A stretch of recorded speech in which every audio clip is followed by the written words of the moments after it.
আরেকটা আয়াত পড়ে দিই, ফালা ওয়া রাব্বিকা লা ইউমিনুনা হাত্তা ইউহাক্কিমুকা ফীমা শাজারা বাইনাহুম সুম্মা লা ইয়াজিদু ফী আনফুসিহিম হারাজাম মিম্মা কাদাইত ওয়া ইউসাল্লিমু তাসলিমা।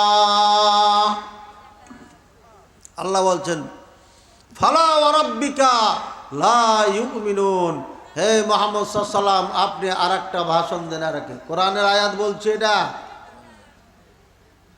ফালা ওয়া রাব্বিকা লা ইউমিনুন, তোমার রবের কসম এরা কেউ মুমিন হতে পারবে না।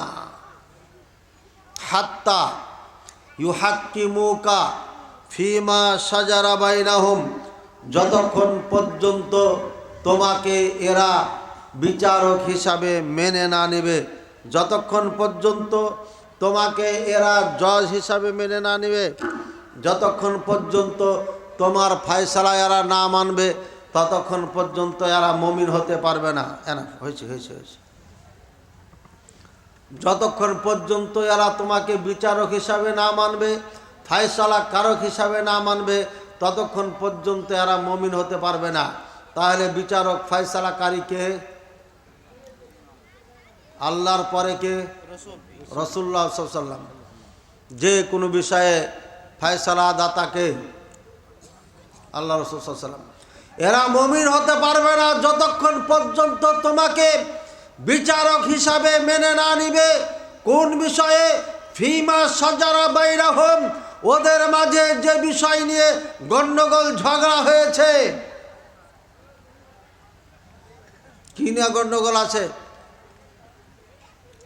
নারচি ফকির পাড়ায় কি নিয়ে গন্ডগোল আছে? মনে মনে ভাবেন আর খাতায় লেখেন যে এই বিষয় নিয়ে আমাদের মাঝে গন্ডগোল আছে, ওটা প্রশ্ন আকারে আমাকে দেন, আজকে ঝামেলা সেরে দেবো ইনশাআল্লাহ।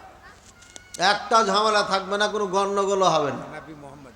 কথা বুঝছেন?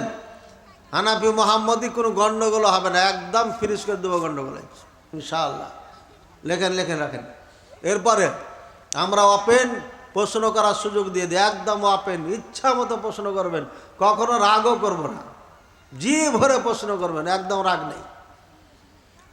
কথা বলছেন? দিনের ব্যাপারে কোনো রাগ নাই। আর একা বাঁকা করবেন, ঠেকানোর জন্য উল্টা পাল্টা করবেন, তাহলে খবর আছে। জানার জন্য যত পারেন তত প্রশ্ন করেন, সমস্যা নেই। ফীমা শাজারা বাইনাহুম, ওদের মাঝে যে বিষয় নিয়ে গন্ডগোল ঝগড়া মতলক্ষ দ্বিধাদ্বন্দ্ব আছে, এই বিষয়ে আপনাকে বিচারক হিসাবে যতক্ষণ না মানবে ততক্ষণ এরা মুমিন হতে পারবে না। ভালো করে শুনে রাখেন। তাহলে বুঝে যাচ্ছে যে বিষয় নিয়ে মতলক্ষ, যে বিষয় নিয়ে আমাদের মাঝে মুহাম্মদী হানাফি হয়েছি, এই বিষয়ের গন্ডগোলের নিরসনকারী মুহাম্মদুর রাসূলুল্লাহ সাল্লাল্লাহু আলাইহি ওয়াসাল্লামকে যদি না মানি তাহলে আমরা মুমিন হতে পারবো না। ঠিক বুঝেছেন? অনেক সময় চেয়ারম্যান সাহেবে বিচার করে দেয়, দুই পক্ষ মেনে নাই, মেনে নেওয়ার পরে রাস্তায় যখন এদিকে চলে যায় এক পক্ষ, এদিকে আর এক পক্ষ যায়, তখন বললে দেখলা চেয়ারম্যান সাহেব বিচারটা করলো, ঠিকই করেছে, তবে একটু ওদের দিকই করে দিয়েছে রে, মনে হয় কিছু আছে। তখন আরেকজন বলে, ও তুমি জানো না আমার ভাগ্নির বিয়ে হয়েছে ওর ভাতিদের সাথে, বলে না বলে না। এর মানে কি? বিচার মেনে নিয়েছে ও, কিন্তু মন থেকে মানে নাই। এই জন্য আল্লাহ বলছে সুম্মা লা ইয়াজিদু ফি আনফুসিহিম হারাজাম মিম্মা কাদাইতা, আপনি যে ফয়সালা দিয়েছেন এই ফয়সালা মেনে নেওয়ার পরে ওদের ভিতরে কোনো সংশয় থাকা যাবে না। তাহলে কিভাবে মানতে হবে? ওয়ায়ুসাল্লিমু তাসলিমা, মানার মতো মানতে হবে, অর্থাৎ অন্তরের অন্তরস্থল থেকে নবী মুহাম্মদ রাসূলুল্লাহ সাল্লাল্লাহু আলাইহি ওয়াসাল্লামের ফয়সালাকে মেনে নিতে হবে। যদি না মানেন আপনি মুমিন হতে পারবেন না। মানতে পারবেন তো ইনশাআল্লাহ? মিল খাক আর না খাক, মানবেন কি মানবেন না? এবার চলি সামনে।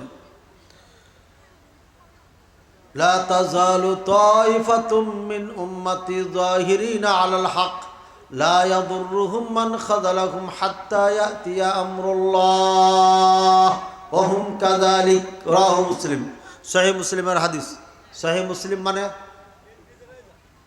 কেউ যদি কথার কথা কেউ যদি আয়সা এখন বলে স্টেজ আয়সা যে হুজুর এখন তো রাত না দিন, এটা সম্ভব, কিন্তু সহিহ মুসলিমের কোনো হাদিসের ওপর আমল করা যাবে না, এটা দুর্বল, এটা রহিত, এটা জাল, এ কথা সত্য কখনো হতে পারে না।